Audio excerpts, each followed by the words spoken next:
Buenos días, hermanos. ¿Cómo están? Qué gusto de verlos. Abran sus Biblias, por favor, en Primera de Juan. Vamos a estar estudiando hoy capítulo 2, los versículos 1 al 2, la segunda mitad del 1 y el 2. Pero antes de esto quiero citar a Richard Sibbes, el puritano del siglo XVII. Él dijo esto: cuando vemos la humildad y la obediencia de Cristo, cuando miramos a Jesús como el siervo escogido por Dios en todo esto y como nuestra garantía y nuestro jefe, somos transformados a la misma humildad y obediencia. Hoy vamos a estar tratando el tema del título de mi sermón es El Dios que obra a favor de los suyos, parte 2. La semana pasada estuvimos tratando el versículo 1, la mitad del versículo 1. Hoy trataremos la mitad del versículo 2, la mitad del versículo, la segunda mitad del versículo 1 y el versículo 2. ¿Okay? Y esto es lo que haremos el día de hoy. Vamos a ver a Cristo. Ese es mi objetivo. Mi objetivo es que podamos ver a Cristo y las verdades que vayamos a escuchar hoy llenen de gozo nuestro corazón. En el mensaje anterior vimos cómo el apóstol Juan les exhorta a los verdaderos creyentes a evitar el pecado en sus vidas por medio de la palabra de Dios como su instrumento. Y esto para evitar que vivan en patrones de pecado y para evidenciar que en verdad son poseedores de la salvación. Pues en el contexto de Primera de Juan, hay quienes profesaban ser creyentes, pero no eran creyentes. No habían evidencias que mostraran esa realidad en ellos. Vimos también que la santificación progresiva es una realidad para los creyentes. Dios mismo se encarga de eso. Y se está llevando a cabo en las vidas de ellos y resulta para la gloria de Dios. De esta manera es como Dios trabaja, como Dios obra en los creyentes. Hoy vamos a ver la segunda parte de ese mensaje, de cómo Dios obra en los elegidos. Leamos Primera de Juan, capítulo 2, versículo 1 al 2. Voy a estar leyendo los dos versículos completos, pero mi exposición es de la segunda mitad del versículo 1 y el versículo 2. Dice así: hijitos míos, les escribo estas cosas para que no pequen. Y si alguien peca, tenemos abogado para con el Padre, a Jesucristo el justo. Él mismo es la propiciación por nuestros pecados, y no solo por los nuestros, sino también por los del mundo entero. Oremos. Dios, grande y poderoso es tu nombre. Y en esta mañana, Señor, estamos tan agradecidos contigo por dejarnos reunirnos como hermanos, como hombres y mujeres que han sido salvos por la obra expiatoria de Cristo y que podemos venir a decirte cuánto te amamos por medio de nuestras oraciones, por medio de nuestras alabanzas a ti, cantando salmos a tu nombre y escuchar tu palabra. Señor, es mi oración que me ayudes a exponer fielmente tu palabra el día de hoy, que prepares los corazones de mis hermanos y que atesoremos estas verdades para que tú recibas toda la gloria, porque solo tú la mereces. Gracias por lo que has hecho a favor de pecadores como nosotros, que no lo merecíamos y nunca seremos merecedores de tu gracia. Gracias, Padre, en el nombre de Jesús. Amén. Mi proposición, hermanos, esta mañana es que en la eventualidad de que los creyentes llegaran a pecar, pueden tener la certeza de su estado de salvación, el cual no está en riesgo, pues cuentan con el abogado eficaz, nuestro Señor Jesucristo, quien los defiende e intercede por ellos. Pues Jesucristo es tanto el defensor como el sacrificio por los pecados de ellos. Y así Él ha eliminado la pena de pecado que estaba en contra de los creyentes. Y estos creyentes son los creyentes de todas partes del mundo. Mi bosquejo Son 3 encabezados. El primer encabezado, el defensor de los creyentes, versículo 1b, es decir, la segunda mitad del versículo 1. Encabezado número 2, el apaciguador de la ira de Dios, el versículo 2a. Y el tercer encabezado, el salvador de todos los creyentes, versículo 2b. Así que comencemos con el primer encabezado, el defensor de los creyentes. Primera de Juan 2:1. Hijitos míos, les escribo estas cosas para que no pequen. Aquí, esta es mi exposición. Y si alguien peca, tenemos abogado para con el Padre, a Jesucristo el justo. Aquí nos encontramos con otra cláusula condicional. Ustedes ya las conocen, las cláusulas condicionales. Las estuvimos viendo la semana pasada. Y básicamente es que si la primera declaración se cumple, es decir, en este caso, y si alguien peca, entonces la segunda declaración también es verdad o se cumple. Es decir, tenemos abogado para con el Padre, a Jesucristo el justo. Ahora, en la frase, y si alguien peca, voy a dar algunos detalles técnicos, pero son necesarios. El verbo pecar está en un modo subjuntivo. ¿Y con eso cómo se come, verdad? Sí, no se preocupe. Se lo voy a explicar. El verbo subjuntivo lo que indica es la probabilidad de que la acción ocurra.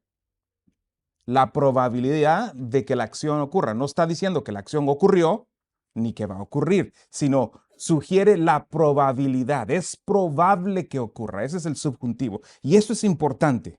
Vamos a ver por qué en un momento. ¿Ok?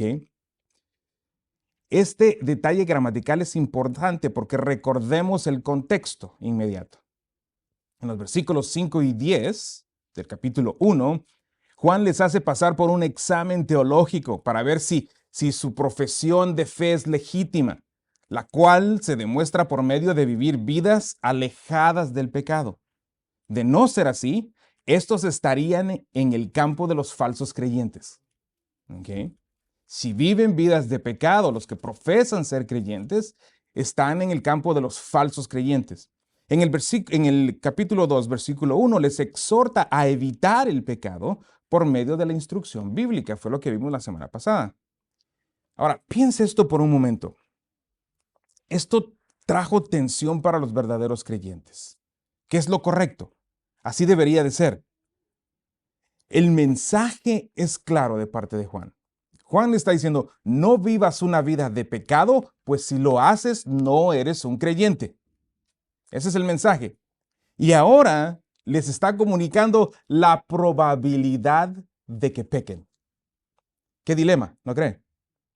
Alguien puede preguntar a Juan, entonces Juan, ¿me estás diciendo que no debo de pecar, pero que existe la posibilidad de que llegue a pecar? ¿Qué tensión?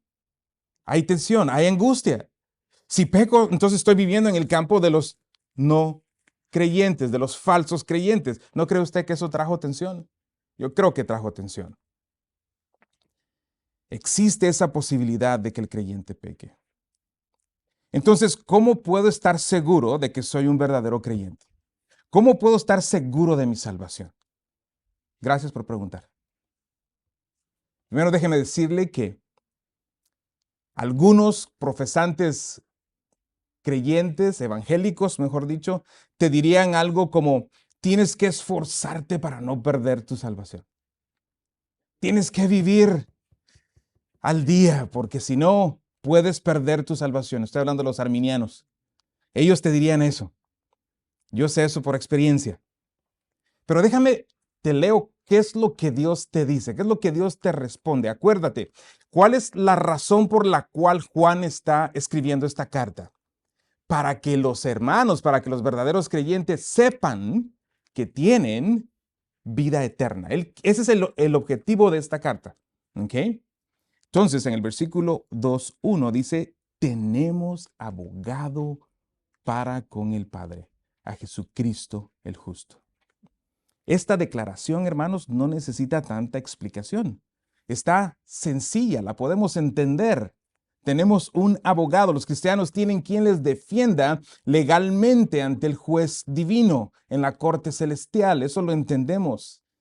Sin embargo, déjenme hacer algunas observaciones, algunos detalles que creo que le dan más certeza a esta declaración de la seguridad de la salvación de los creyentes.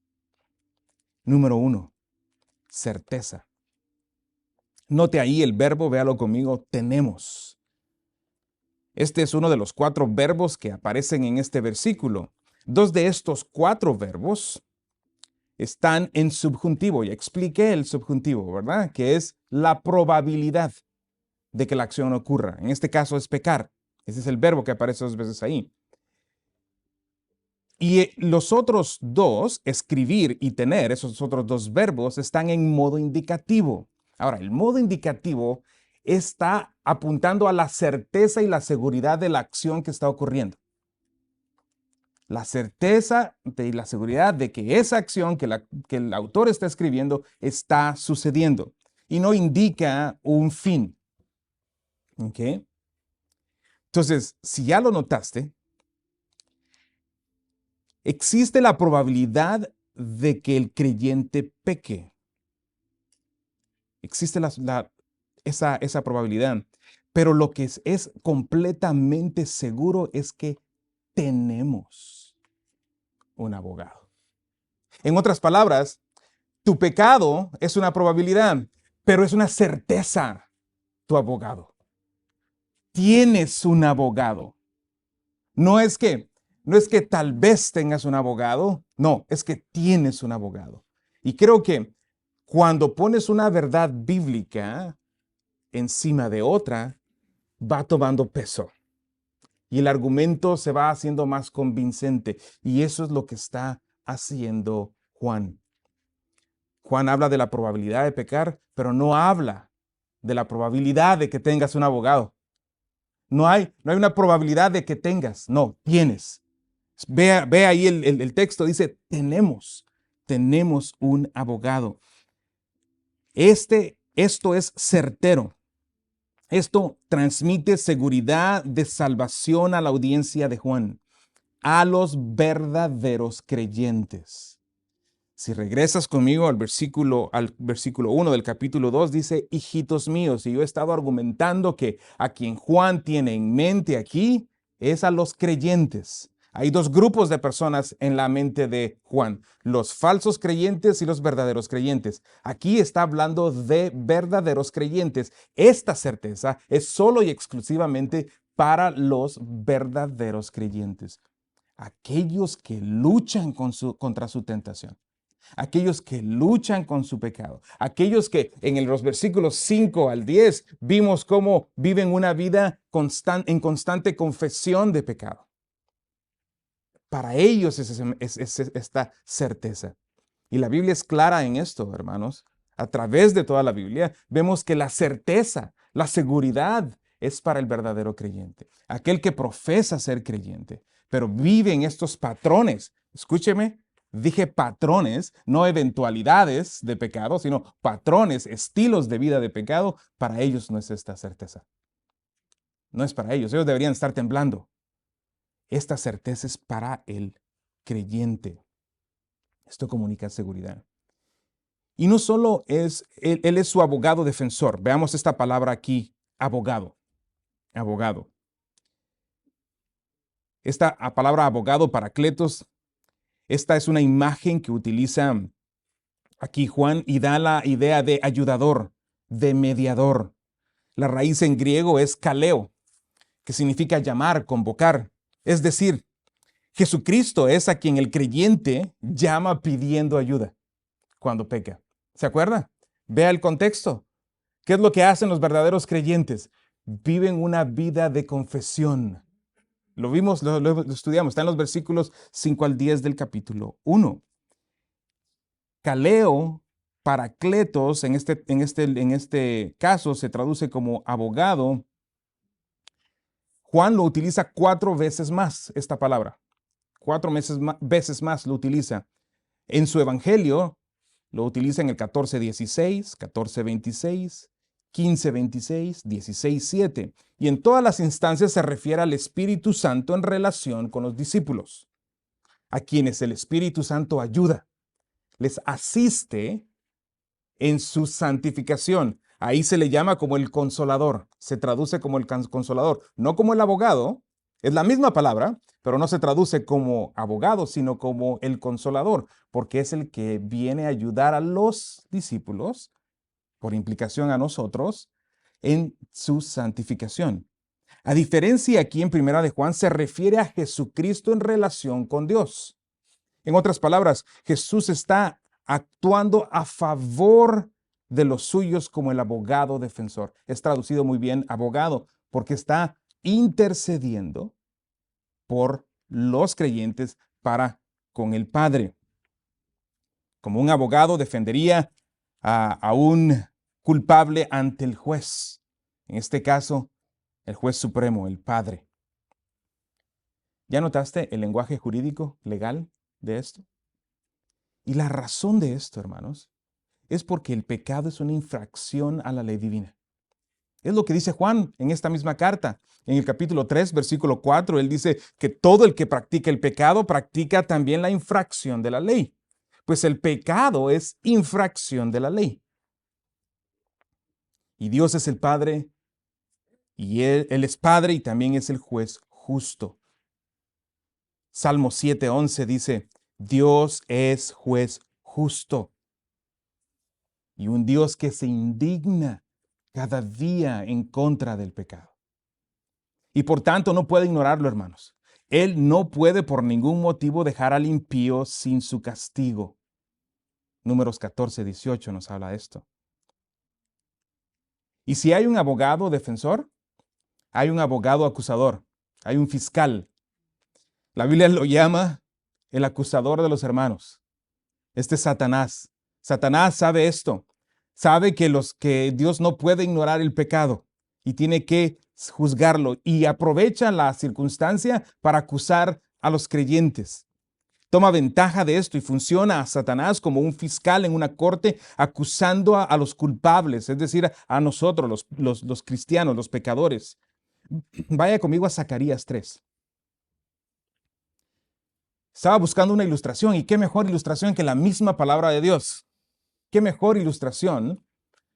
Vamos a ver en estos pasajes al Cristo preencarnado como un juez defensor. Es fantástico este pasaje, hermanos, porque ilustra de manera muy clara cuál es el ministerio actual de Cristo. ¿Cuál es el ministerio actual de Cristo?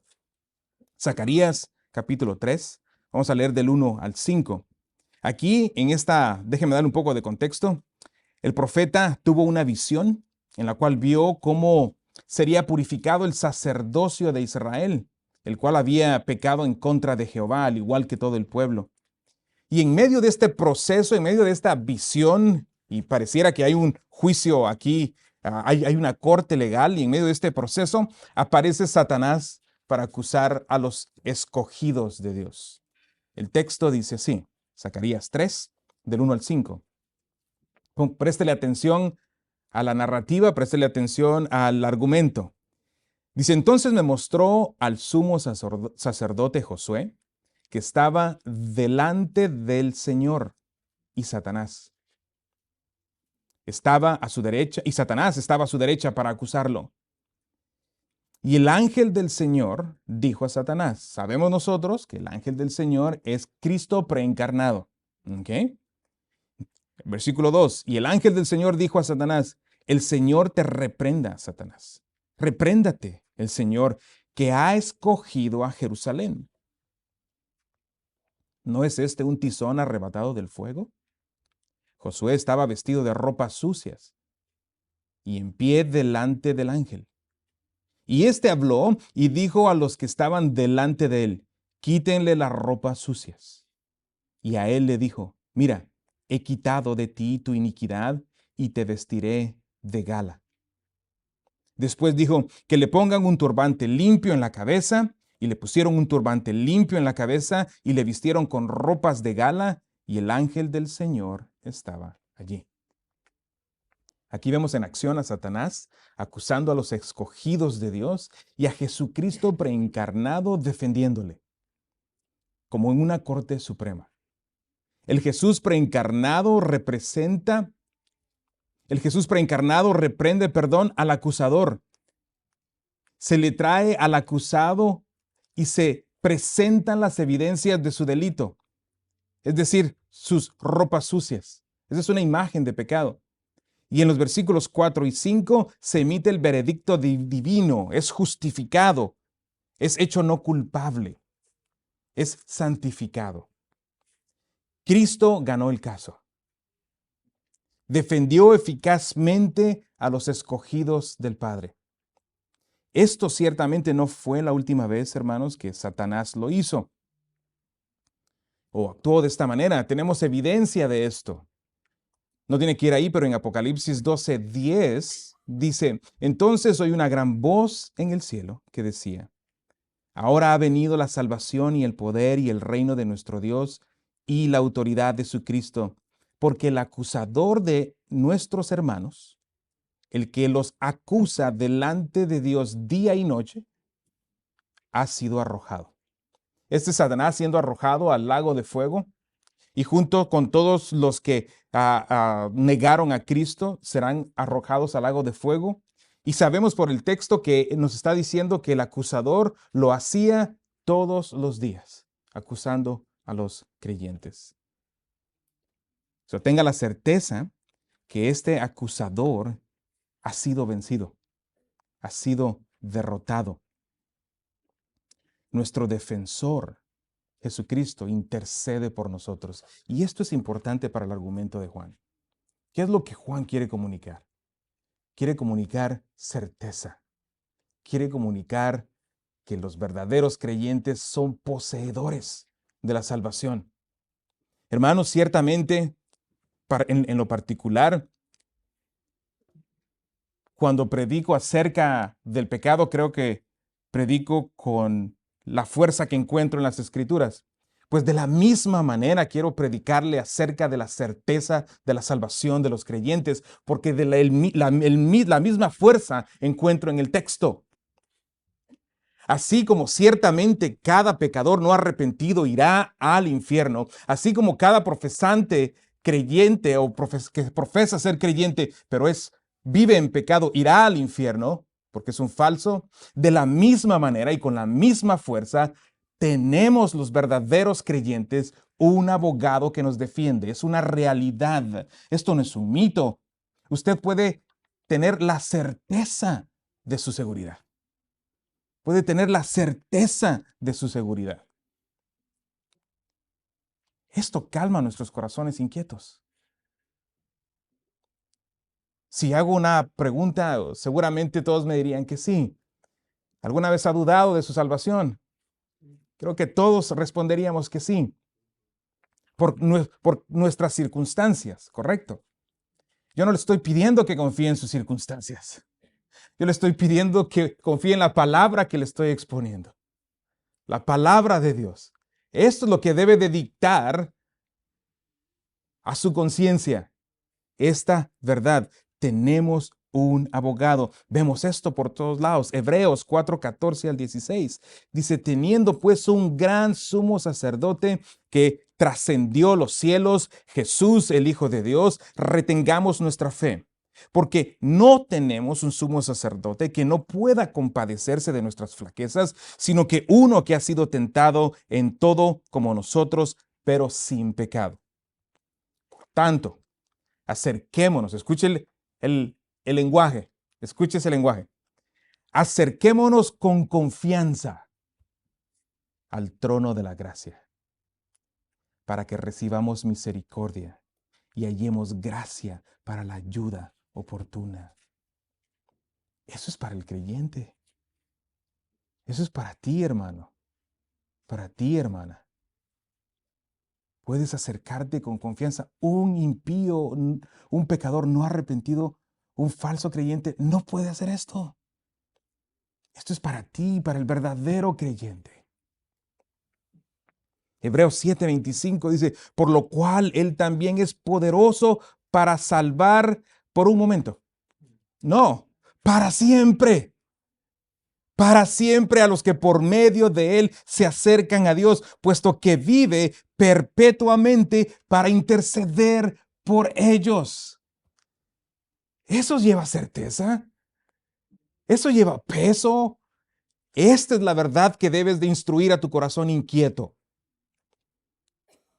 Cuando escuches la acusación de Satanás cuando fallas, porque fallarás, pecarás, seguramente. No estoy hablando de una persona, y ahí hice muchas veces la distinción, pero la vuelvo a hacer. No estoy hablando de una persona que vive en un patrón de pecado. No, este es para el creyente que lucha en contra de su propia tentación día a día, en contra de su propio pecado, pero que eventualmente peca. Puedes acercarte con confianza. Puedes acercarte con confianza. Él vive perpetuamente, no temporalmente, para interceder por los creyentes. Esta es la obra intercesora de Jesucristo a favor de los creyentes. Pero ciertamente, esta obra de intercesión de parte de Jesucristo tiene un carácter legal. También tiene un carácter paternal. Recordemos que Juan se dirige a creyentes, así que esta intercesión de parte de Jesucristo no es para pedir el perdón legal de estos, sino para pedir el perdón paternal. Tenemos que hacer esa distinción. Tenemos que hacer esa distinción, porque si no vamos a hacer un chirmol. Un chirmol es una salsa hecha de un montón de cosas. Vamos a revolver las cosas. No, el creyente, ¿a quién tiene en mente aquí Juan? Creyentes. Ya son salvos y tú no te haces salvo una y otra vez. No, eres salvo una vez y punto. Esta intercesión y este pedir perdón de parte del creyente es pidiendo ese perdón paternal para que la relación sea restaurada. ¿Se acuerda que dice Juan? Que los verdaderos creyentes tienen comunión. ¿Se acuerdan los primeros versículos del capítulo 1? El que tiene comunión con Dios anda en la luz. Pero si tú pecas siendo un creyente y pecas, tu relación con Dios ha sido interrumpida. Ha sido interrumpida. Esta intercesión es para que tu relación con Dios, con tu Padre, sea restaurada. Es pidiendo e intercediendo el Señor por ese perdón paternal. El perdón nos limpia del pecado cuando el creyente lo confiesa. Juan 1:9, si confesamos nuestros pecados, Él es fiel y justo para perdonarnos los pecados y limpiarnos de toda maldad. Es este perdón y limpieza de pecado que restaura la relación entre los creyentes y Dios. Veamos ahí la última frase del versículo 1. A Jesucristo el justo. Véalo ahí conmigo. En Primera de Juan. Regrese conmigo a Primera de Juan. Capítulo 2, versículo 1. La palabra justo, dikaios en griego, tiene la idea de describir a alguien quien ha observado las ordenanzas divinas, es decir, que ha sido obediente a Dios. Esta declaración apunta a la obediencia perfecta de Jesucristo, en el cual no se encontró pecado. Él es el justo. Es en luz a esta verdad que Él puede ser quien nos represente ante el Padre, hermanos. Ningún hombre con pecado podría ser nuestro abogado. Ninguno. Pues Él mismo necesitaría un abogado que le defienda. Jesucristo es el justo porque Él es el abogado defensor perfecto. No hay nada de lo que se le pueda acusar a Él. Así que Él es el único hombre. Porque ya discutimos esto, que Él es completamente hombre. Él es el único hombre que está en la capacidad moral de defender a los creyentes.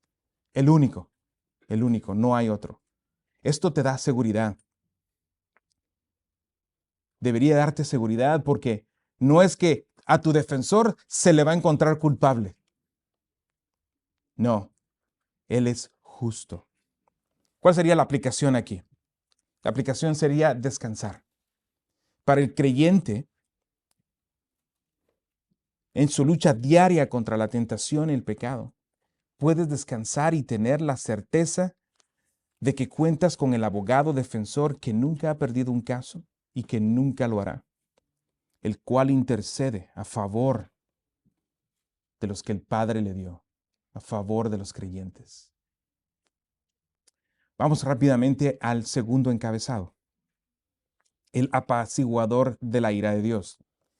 Mencioné hace un rato que cuando pones una verdad encima de otra verdad, va teniendo peso. Aquí hay otra verdad encima, por eso es que hizo otro encabezado. ¿Ok? Vamos a comenzar ahí en el versículo 2 del capítulo 2. Dice, Él mismo es la propiciación por nuestros pecados. Primero observemos la frase Él mismo. Este es el pronombre personal en tercera persona, Él, pero no se traduce como Él, sino como Él mismo. Y la razón de esto es que gramaticalmente es un predicativo intensivo y tiene la función, digo esto porque tiene la función de enfatizar el pronombre. No es un simple Él. Juan hubiera podido decir, Él es la propiciación por nuestros pecados, pero no usó esa frase, sino dijo Él mismo. Tiene énfasis. Ese es el punto. Juan quiere clavar esta verdad en la mente y en los corazones de su audiencia, como lo quiere hacer hoy la palabra en tu corazón.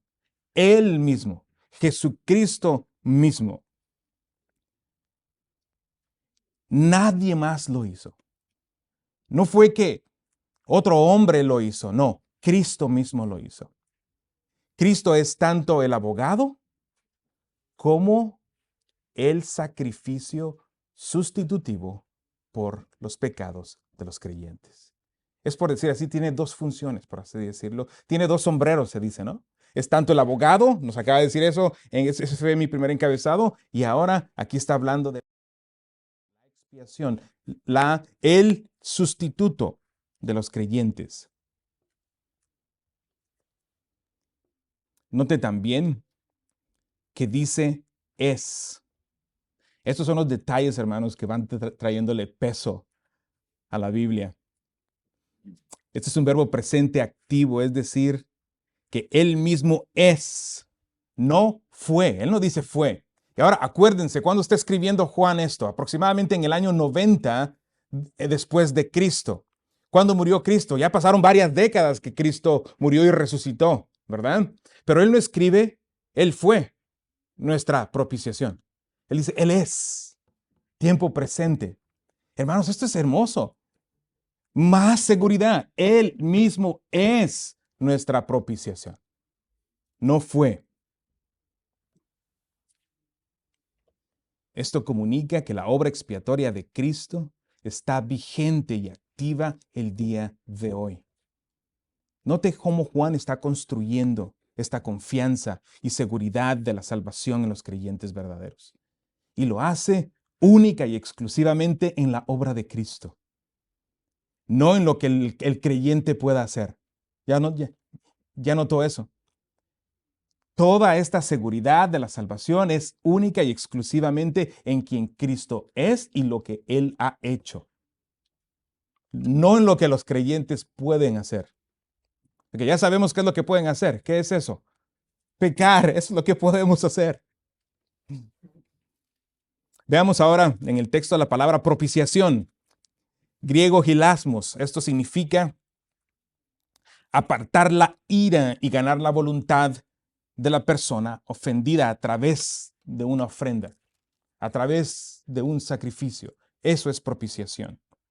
Es decir, Jesucristo es la obra expiatoria que llevó a cabo en la cruz, pagó por los pecados de los creyentes y apaciguó, aplacó o satisfizo la ira santa y justa de Dios a favor de los creyentes.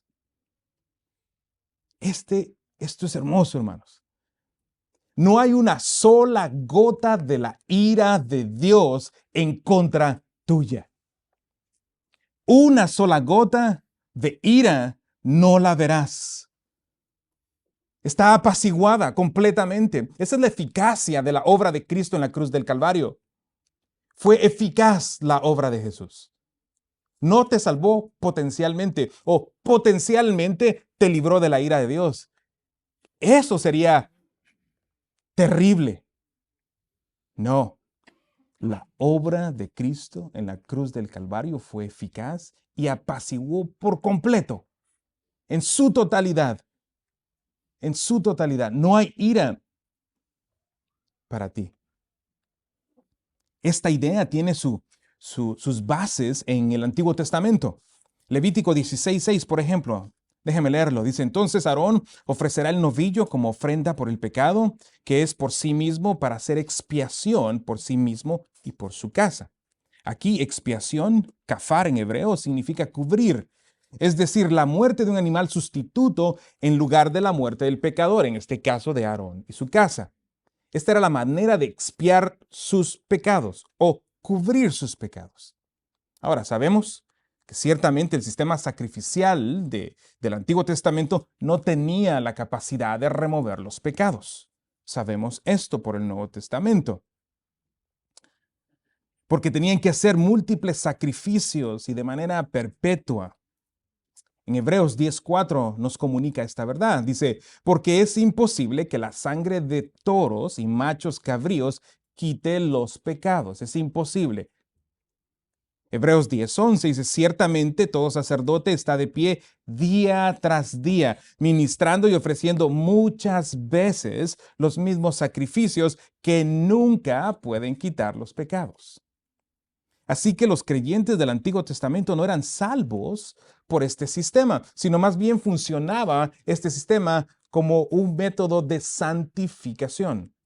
Acuérdense, el Señor los sacó de Egipto y ahora vivían ¿dónde? Él vivía en medio de ellos y Él es santo, santo, santo. Los creyentes del Antiguo Testamento tenían que aprender a vivir con la presencia de Dios allí, pero ciertamente pecaban. Esta era la función del sistema sacrificial, para mantener esa comunión entre Dios que es santo con su pueblo que no lo es. No era la intención de salvarlos. Ya vimos en primera de Juan que eso es lo que él está diciendo también. Ese es el argumento de Juan. Que los verdaderos creyentes tienen comunión con Dios. Solo fue hasta que nuestro Señor Jesucristo funcionó como sacrificio sustitutivo, muriendo en la cruz en lugar de los suyos. Solo fue hasta ese entonces que los pecados fueron removidos de los creyentes. La palabra expiación no la va a encontrar en el Nuevo Testamento, sino al contrario, se utilizan muchas otras palabras que explican lo mismo. Y es más, creo que enriquece lo que expiación significa. Por ejemplo, la palabra rescate en Mateo 20:28 dice, así como el Hijo del Hombre no vino para ser servido, sino para servir y para dar su vida. Esta es la cruz. Y para dar su vida en rescate, pago, este es el pago de un rescate de alguien que ha sido secuestrado, por ejemplo, el pago de ese rescate, en rescate por muchos. ¿Okay? Ahí está el sacrificio de Jesucristo en la cruz del Calvario, unido con esta palabra rescate. Redimir es otra palabra. Redimir significa comprar.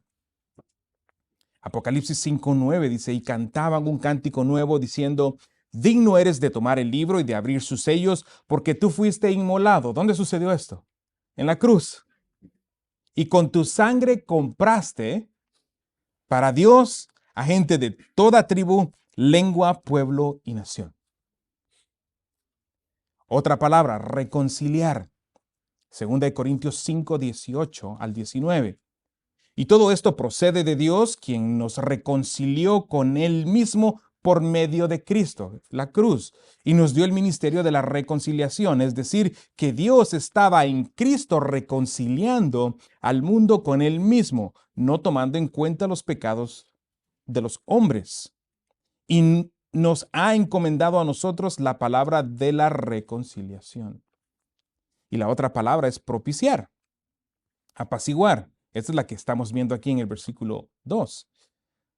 Es usada 2 veces más fuera de Primera de Juan, y es en Romanos 3:25 y en Hebreos 2:17. Déjenme leer Romanos 3:25. A quien Dios exhibió públicamente. ¿Dónde es esto? La cruz. Como propiciación por su sangre a través de la fe, como demostración de su justicia, porque en su tolerancia Dios pasó por alto los pecados cometidos anteriormente. La propiciación, expiación, palabras muy similares. Hebreos 2:17 dice, por tanto tenía que ser hecho semejante a sus hermanos en todo, a fin de que llegara a ser un sumo sacerdote misericordioso y fiel en las cosas que a Dios atañen, para hacer propiciación por los pecados del pueblo. Todas estas diferentes frases nos muestran lo que Jesucristo logró a favor de los creyentes en su obra expiatoria. Pero a nosotros nos interesa esta palabra en particular, la propiciación por nuestros pecados. Y ya dije que es apaciguar o aplacar la ira del ofendido Dios. Así que si hay una ira que aplacar, hermanos, tiene que haber algo que disparó esa ira en Dios. La necesidad, por así decirlo, de la propiciación es la ira de Dios. Y no vamos a entender la propiciación, no vamos a entender la fuerza de esta palabra si no consideramos por unos momentos la ira de Dios. Ezequiel 8:18 dice, quiero que escuche, quiero que vea la ira de Dios para que admire y pueda apreciar el hecho de que como creyente verdadero, usted no va a experimentar una sola gota de esta ira. Ezequiel 8:18 dice, por tanto, ciertamente yo obraré, ese es Jehová hablando, con furor. Mi enojo no tendrá piedad, ni yo perdonaré. Y aunque griten a mis oídos con gran voz, no los escucharé. Esa es la ira de Dios en contra del pecado y del pecador. Ezequiel 24:13 dice, en tu inmundicia hay lujuria, por cuanto yo quise limpiarte, pero no te dejaste limpiar. No volverás a ser purificada de tu inmundicia hasta que yo haya saciado mi furor sobre ti. ¿Escuchaste eso? La ira de Dios. Encontramos en el Antiguo Testamento que esta ira divina demanda ser apaciguada. Tiene que ser apaciguada, porque Dios es justo. Lo leí al principio. Dios es justo, Él ama la justicia, no puede ignorar la injusticia. Demanda que esta ira sea apaciguada. Deuteronomio 13:15-17. Dice, ciertamente herirás a filo de espada a los habitantes de esa ciudad, destruyéndola por completo con todo lo que hay en ella, y también su ganado a filo de espada. Entonces amontonarás todo su botín en medio de la plaza, esas son instrucciones, en medio de la plaza, y prenderás fuego a la ciudad con todo su botín, todo ello como ofrenda encendida al Señor tu Dios. Y será montón de ruinas para siempre. Nunca será reconstruida. Nada de lo dedicado al anatema quedará en tu mano. Aquí vienen los para, me gustan, en la escritura, porque es propósito, para que el Señor se aparte del ardor de su ira. Todas esas instrucciones que les está dando Moisés es ¿para qué? Para que la ira de Dios se aparte de ellos. Es decir, nos comunica la necesidad de que la ira debe de ser satisfecha. Debe de ser satisfecha. Aquí está Moisés dando indicaciones a la segunda generación de israelitas antes de entrar y poseer la tierra prometida. Estas indicaciones sirven para que Jehová se aparte de su ira. En el Nuevo Testamento encontramos la misma idea de la ira de Dios. Juan 3:36. Nos interesa cómo Juan conceptualizó la ira, porque estamos estudiando un escrito de Juan, la primera carta. Entonces, nos interesa de manera particular cómo Juan entendía la ira. Esto nos va a ayudar mucho. Juan 3:36 dice, el que cree en el Hijo tiene vida eterna, pero el que no obedece al Hijo, ve como, paréntesis, ve como Juan equipara el creer con el obedecer. Lo está equiparando. O sea que si alguien cree, tiene que obedecer. No puede decir, Y esto tiene lógica. Cuando estudiamos Primera de Juan, no es el que dice, es el que obedece. Vea aquí, Juan dice lo mismo. El que cree en el Hijo tiene la vida eterna, pero el que no obedece al Hijo no verá la vida, sino que la ira de Dios permanece sobre él. Esta es la ira para con el pecador no arrepentido, al igual que en el Antiguo Testamento. Romanos 1:18 dice, porque la ira de Dios se revela desde el cielo contra toda impiedad e injusticia de los hombres. Este es aún más claro, la ira por el pecado de la humanidad. Ese es el contexto de Romanos 1. Apocalipsis 14:10. Él también beberá del vino del furor de Dios, que está preparado, puro, en la copa de su ira. Será atormentado con fuego y azufre delante de los santos ángeles y en presencia del Cordero, es decir, presencia de Cristo. Este es uno de los ángeles que decía que si alguien adoraba a la bestia, también recibiría la ira de Dios, así como Satanás y el falso profeta y la bestia. Apocalipsis 14:19 dice, el ángel metió su hoz sobre la tierra y vendimió los racimos de la vid de la tierra y los echó en el gran lagar del furor de Dios. Apocalipsis 15:1, entonces vi otra señal en el cielo, grande y maravillosa, 7 ángeles que tenían 7 plagas, las últimas, porque en ellas se ha consumado el furor de Dios. Apocalipsis 15:7.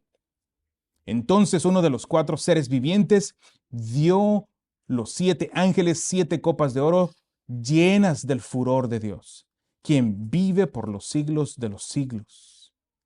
Apocalipsis 16:1. Oí entonces una gran voz que desde el templo decía a los 7 ángeles, vayan y derramen en toda la tierra las 7 copas del furor de Dios. Apocalipsis 19:15. De su boca sale una espada afilada para herir con ella a las naciones y las regirá con vara de hierro. Él mismo pisa el lagar del vino del furor de la ira de Dios Todopoderoso. La ira del Señor es algo de temer. De temer. Dios está airado no solo con el pecado, hermanos. Como dicen por ahí, Dios ama al pecador, pero odia al pecado. Difiero con ellos. Salmo 5:5. Los que se ensalzan no estarán delante de tus ojos. Aborreces a todos los que hacen iniquidad. No, el Señor es santo y no va a ignorar el pecado, va a derramar la furia que les acabo de leer en estos versículos, va a ser derramada sobre el impío, el pecador no arrepentido. No así en la vida de los creyentes verdaderos.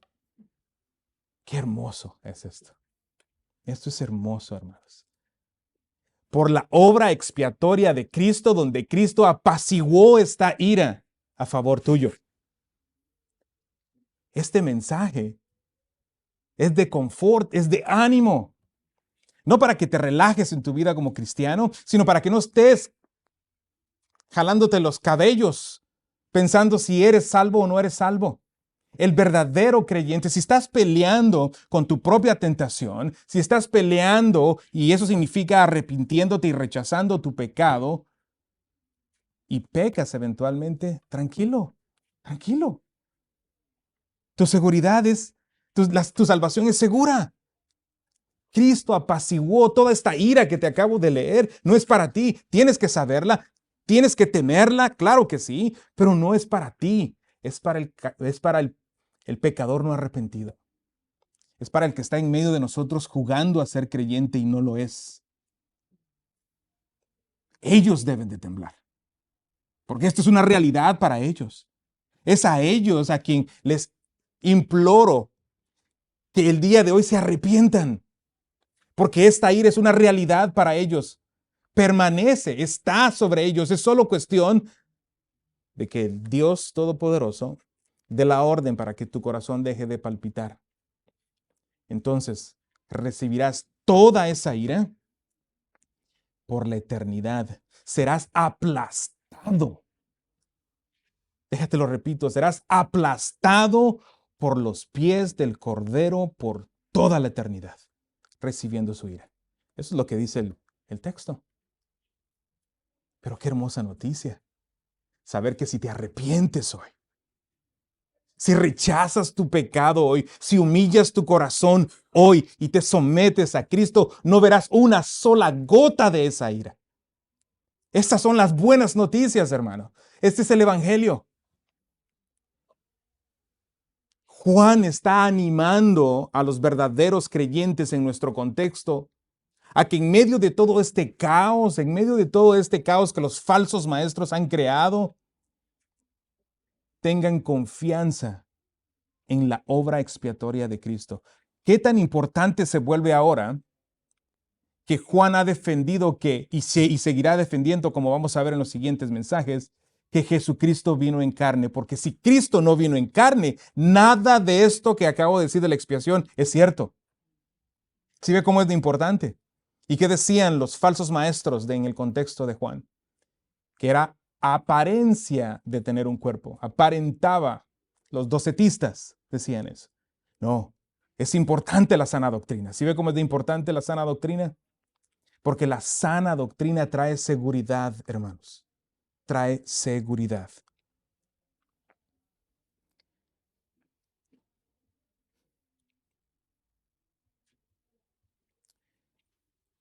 Esto fue lo que Jesucristo hizo, o fue profetizado, mejor dicho, por Isaías 53:5. Pero Él fue herido por nuestras transgresiones, molido por nuestras iniquidades. El castigo por nuestra paz cayó sobre Él, y por sus heridas hemos sido sanados. Ahora, déjame hacer una aclaración aquí. Esta sanación no está hablando de una sanación física. Alex, ¿cómo sabes eso? Bueno, el contexto. Al principio de Isaías, rápidamente, al principio de Isaías, él usa imágenes para describir la condición de pecado del pueblo y dice, ustedes están enfermos, tienen llagas en la cabeza, están llenos de llagas. Está utilizando una imagen de enfermedad para decir cuán pecadores, cómo se ha engrandecido el pecado en ellos. Tenemos que usar, para mantenernos constantes en la misma interpretación, tenemos que decir que cuando aquí habla de sanación, está hablando en ese contexto de que fueron sanados de su pecado, está diciendo. Entonces, cuando Isaías utiliza este pasaje, está diciendo que no está declarando que todo creyente va a ser sano físicamente, como algunos lo interpretan, y tristemente no es la realidad, sino fueron sanados de su pecado. Eso fue lo que Cristo hizo en la cruz del Calvario. Juan vuelve a tocar este tema, regresando a Juan, en 1 Juan 4:10, dice, en esto consiste el amor, no en que nosotros hayamos amado a Dios, sino que Él nos amó a nosotros y envió a su Hijo como propiciación por nuestros pecados. Aquí Juan está utilizando el hecho de enviar a Jesucristo como propiciación para apaciguar la ira de Dios como el amor de Dios. ¿Quieres saber cuál es el amor de Dios? Mira a la cruz. Ese es el punto. ¿Quieres saber cuánto Dios ama a su creación? Mira a la cruz. Ese es el punto. ¿Cuánto Dios te ama? Te preguntas, creyente, ¿te estás preguntando tú o te has preguntado una vez, no sé si el Señor me ama? Mira a la cruz. Ese es el amor de Dios. Así se demuestra el amor de Dios. Juan 3:16, ¿correcto? Juan 3:16, ¿qué dice Juan 3:16? Pero de tal manera, aunque difiero de la traducción, creo que debería decir de esta manera. No de tal manera, sino de esta manera. ¿Cuál manera? La manera de la cruz. Está apuntando a la cruz. De esta manera amó Dios al mundo que dio a su Hijo. Lo dio en la cruz. Ese es el amor. ¿Quieres saber cuánto Dios te ama? Mira la cruz. Es lo que Él hizo por ti. Punto número 3, en 3 minutos. El Salvador de todos los creyentes. Juan termina este capítulo, o este versículo, mejor dicho, diciendo, y no solo por los nuestros, sino también por todo el mundo, o mejor dicho, por los del mundo entero. Y este es uno de los versículos favoritos de los universalistas, aquellos que dicen que, que Cristo murió por todos. ¿Okay? No necesariamente creen que todos serán salvos, pero creen que Cristo murió por todos. El texto dice, lo leo, y no solo por los nuestros, sino también por los del mundo entero. O sea, si tú no entiendes el contexto inmediato y no entiendes el contexto más amplio de todo el Nuevo Testamento y el Antiguo Testamento, creo que puedes llegar a esa conclusión, siendo honesto. Pero el contexto es rey. El contexto es rey. El contexto aclara, hermanos. Número 1, ¿por qué Juan no puede estar diciendo que Jesucristo, esta expiación de la que está hablando, porque eso es lo que tiene en mente, ese es el argumento, el apaciguamiento de la ira de Dios, si fue para con toda la humanidad, ninguno de ellos irá al infierno, ninguno de ellos. Pero el contexto no nos dice eso. En los versículos 5 al 10, él ya desenmascaró a los falsos creyentes. Y estos falsos creyentes no irán al cielo. No puede estarse refiriendo a ellos. Cuando él sigue argumentando, y vamos a ver más tarde, no hoy, pero en los siguientes sermones, cómo Juan está denunciando a los falsos maestros. Los falsos maestros. Si Cristo murió por los falsos maestros, entonces estos no van a ir al infierno, porque todos sus pecados han sido apaciguados. Juan no puede estar teniendo, el contexto limita el mundo entero. Por falta de tiempo, no puedo llevarte a todas las citas que tengo cómo se utiliza la palabra mundo, pero básicamente la palabra mundo se utiliza para apuntar un lugar, no necesariamente a toda la gente. No necesariamente a toda la gente. El otro contexto que es muy importante es la audiencia. Seguramente dentro de la audiencia de Juan, Juan tiene a judíos. Está hablando de expiación, un término que ellos entendían. ¿Ok? Estaban familiarizados con ellos, pero estaban familiarizados para ellos. Esta práctica no era para todas las naciones, era única y exclusivamente para ellos. ¿Ok? Esto seguramente les cayó como una bomba para ellos, porque ahora esta obra expiatoria de Cristo no es única para ellos, sino es para todo el mundo. Ahora, mi argumento es este. Mi argumento es que todo el mundo está limitado en su alcance, y no alcance numérico, sino su alcance geográfico. Juan está diciendo que todo el mundo son todos los creyentes de cualquier parte del mundo. Todos los creyentes de cualquier parte del mundo. Su alcance, está hablando de su alcance, no numérico, sino geográfico. Es más allá de Asia Menor, es lo que está diciendo. ¿Cómo sé esto? Acabo de leer en Apocalipsis, que él mismo lo escribió, que él dijo que Cristo compró para Dios gente de toda lengua y nación. Es el alcance geográfico del que está hablando aquí. Es decir, este es el poder de la obra expiatoria de Cristo. No solo para ellos, sino para cualquier creyente en cualquier parte del mundo. Hermanos, este es el mensaje de Juan. Este es el Dios que obra a favor de los suyos. Para cerrar este mensaje, en el primer mensaje vimos cómo Dios obra la santificación en los creyentes a través de su palabra, y vimos que Él estaba completamente comprometido y está completamente comprometido con la santificación de los suyos, al punto que Él va a hacer y está haciendo que esto ocurra en los suyos. Y aquí les dice que Dios obra en ellos a través de la expiación de Jesucristo, que pueden tener la certeza de su salvación. Son salvos. Juan quiere comunicar eso. Juan quiere comunicar eso a los suyos. Hermanos, estas son verdades en las cuales tenemos que seguir meditando. Porque si están en la palabra de Dios, hermanos, no es darnos una licencia para pecar. Creo que eso quedó abundantemente claro en los 2 sermones. Pero es para admirar y darle gracias al Señor lo que Él ha hecho por nosotros. Para mí es un mensaje alentador. Es un mensaje que me alienta, me trae seguridad, certeza. No tengo por qué temer acerca de mi salvación. Tú tampoco debes de temer si eres un creyente verdadero. Si no lo eres, Cristo vino a este mundo y estamos a punto de celebrar Navidad, el advenimiento de Cristo. Él vino a este mundo con un propósito, de ser obediente al Padre, de salvar a los suyos y no perder a ninguno, y lo hará. Nuestro Dios no fracasa. Él es certero, pero Él vino al mundo a salvar pecadores. Si tú estás escuchando este mensaje, yo quiero pedirte, suplicarte, que te arrepientas de tus pecados. Te he hablado acerca del Evangelio, has escuchado el Evangelio hoy. Has escuchado que Dios está airado contigo y ciertamente recibirás toda la ira de Él. Pero también has escuchado de la obra expiatoria de Cristo a favor de pecadores. Tú eres uno de ellos. No te engañes, tú eres uno de ellos.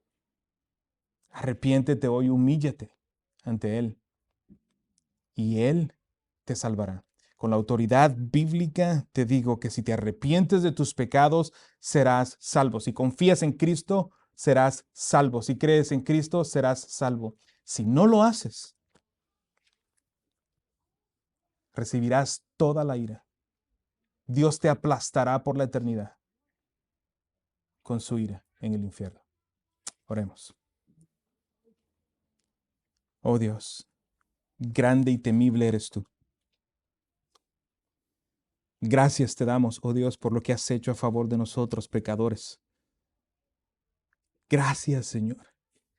Qué hermoso mensaje nos has dado por medio de la pluma de Juan. Gracias, Dios. Ciertamente esto llena mi corazón. Me hace odiar más mi propio pecado. Me hace amarte a ti mucho más, Señor. Y estar agradecido contigo. ¿Cómo no amarte? Tuviste piedad de mí, de este pecador. Lo único que merezco es tu ira santa por la eternidad. Oh, pero gloria a ti, oh Dios, que has tenido misericordia de miles de hombres y mujeres. Estos han venido arrepentidos a ti, Señor, de su propio pecado y confiado en Cristo únicamente para su salvación. Oh Dios, te pido que en medio de nosotros aquellos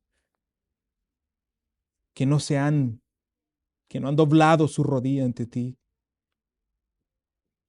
les des un nuevo corazón. Regálales fe, regálales arrepentimiento, Dios, para que tu nombre sea glorificado, para que exista una evidencia más, Señor, en esta tierra de que tú eres poderoso y que traspasas al hombre que está en tinieblas a tu luz admirable. A ti sea la gloria. En el nombre de Jesús. Amén.